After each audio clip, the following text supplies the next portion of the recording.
Imagine you're standing on a moonlit dock at midnight, staring at a tiny, flickering green light across the water, feeling like your entire future depends on reaching it. Have you ever felt that if you just reached one specific goal, a certain job, a specific person, or a bank balance, everything in your life would finally make sense? This is the haunting allure of The Great Gatsby, a story that isn't just about jazz and parties, but about the desperate, beautiful, and ultimately tragic lies we tell ourselves.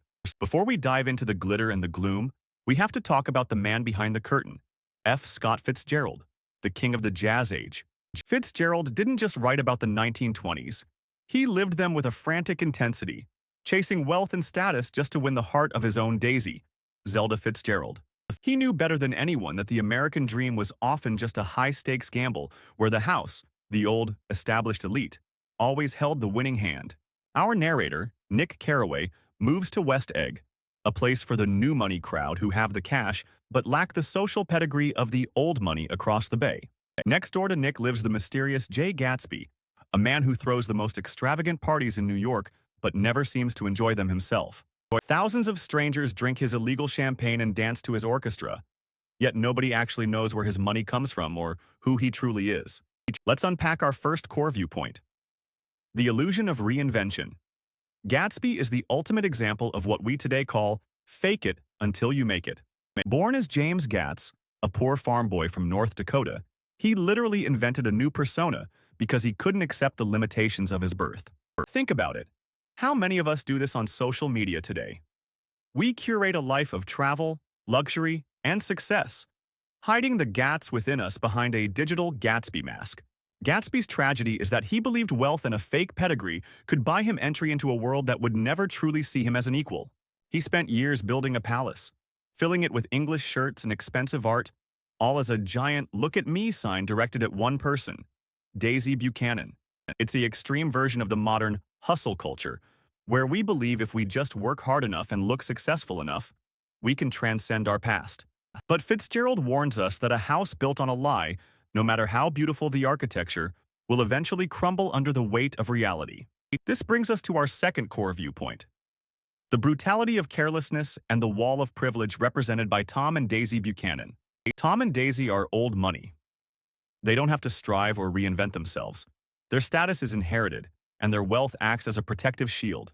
Nick describes them as careless people who smash things and people up and then retreat back into their money or their vast carelessness. They represent that segment of society that feels they are too big to fail and that the rules of morality and consequence simply don't apply to them.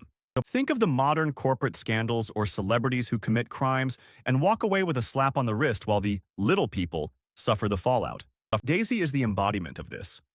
She is Gatsby's golden girl, but her voice is full of money, and her heart is ultimately hollow and fearful.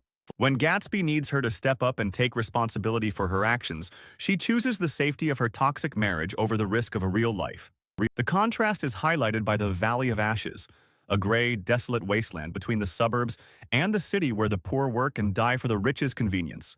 This place represents the cost of the American dream. For every Gatsby living in a mansion, there are thousands of Myrtles and George trapped in the soot. Now let's move to the third and most profound viewpoint: the trap of the past and the myth of the second chance. Gatsby's most famous line is when he tells Nick, "Can't repeat the past? Why, of course you can." It is the battle cry of a man who refuses to accept time. Gatsby doesn't just want Daisy. He wants the Daisy from 5 years ago. He wants to delete everything that happened in between, including her child and her marriage. We all do this to some extent. We obsess over the one that got away, or a time in our lives when we felt more alive, trying to recreate it through nostalgia. But nostalgia is a liar.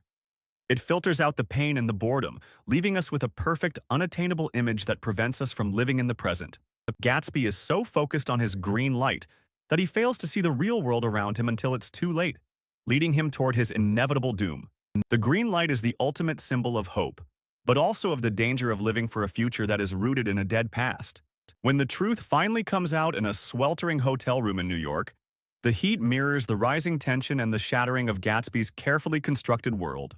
Tom Buchanan exposes Gatsby as a bootlegger and a fraud, and in that moment, Daisy's loyalty shifts back to the safety of her status and her husband's protection.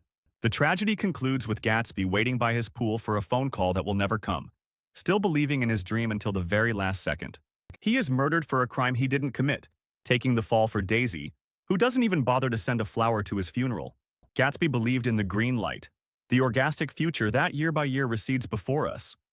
It eluded us then, but that's no matter. Tomorrow we will run faster. This brings us to our conclusion. Gatsby's life was a grand failure, yet Nick calls him worth the whole damn bunch put together. Why? Because despite the corruption and the lies, Gatsby had a heightened sensitivity to the promises of life and an extraordinary gift for hope. In a world of cynical, careless people like Tom and Daisy, Gatsby's romantic readiness is something beautiful, even if it is incredibly dangerous. So, what is your green light? What is that goal that keeps you running faster and stretching out your arms further every single day? Just remember to look at the water beneath you and the people beside you as you chase it. Don't become so lost in the light that you forget how to swim. If you enjoyed this deep dive into the jazz, the jewelry, and the heartbreak of Gatsby, make sure to hit that like button and subscribe for more literary journeys. And tell me in the comments, do you think Gatsby was truly great, or was he just a man who didn't know when to let go of a dead dream? Until next time, keep chasing your dreams, but keep your eyes on the road. We beat on, boats against the current, borne back ceaselessly into the past.